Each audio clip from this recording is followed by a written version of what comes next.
এক ছিল চাঁদনি রাতের সুন্দর জঙ্গল। সেখানে সব জোনাকি পোকারা একদম ডিজে লাইটের মতো ঝিকিমিকি আলো জ্বালিয়ে খেলছিল। কিন্তু জানো, আমাদের গল্পের হিরো মিনমিন নামের ছোট্ট জোনাকিটার মন ছিল খুব খারাপ। ওর আলোটা না অন্যদের মতো অত পাওয়ারফুল ছিল না, খুব নরম আর মিনমিনে ছিল।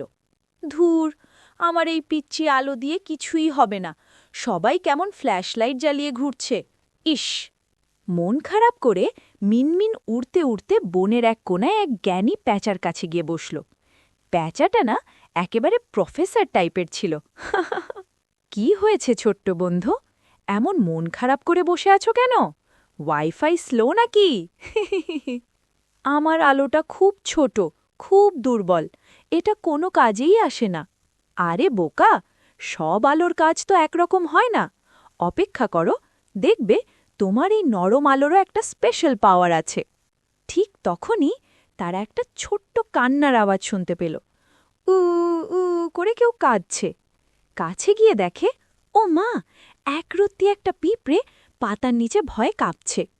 আমি আমার বাড়ি ফেরার পথ হারিয়ে ফেলেছি, চারদিকে এত অন্ধকার, আমার তো ভূতের ভয় করছে। অন্য জোনাকিদের ঝিকিমিকি উজ্জ্বল আলো পিঁপড়েটির চোখে এমন ধাঁধা লাগিয়ে দিচ্ছিল যে সে বেচারা আরও ভয় পাচ্ছিল। কি দুষ্টু! ঠিক তখনই আমাদের হিরো মিনমিন সাহসের সাথে এগিয়ে গেল। ভয় পেও না বন্ধু, আমার আলোটা দেখো, একদম সফট লাইট, তোমার চোখেও লাগবে না আর ভূতেরাও পালাবে। চলো আমার সাথে। আর তারপর মিনমিন তার সেই নরম শান্ত আলো দিয়ে ছোট্ট পিঁপড়েটিকে তার বাড়ি পর্যন্ত পৌঁছে দিল। পিঁপড়েটা তো খুশিতে একেবারে নেচে উঠল।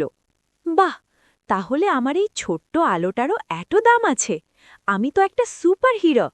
সেদিন মিনমিন বুঝতে পারল যে তার যা আছে তা যতই ছোট বা দুর্বল মনে হোক না কেন, সেটার একটা বিশেষত্ব আছে, আর তা দিয়ে অন্যের অনেক বড় উপকার করা সম্ভব।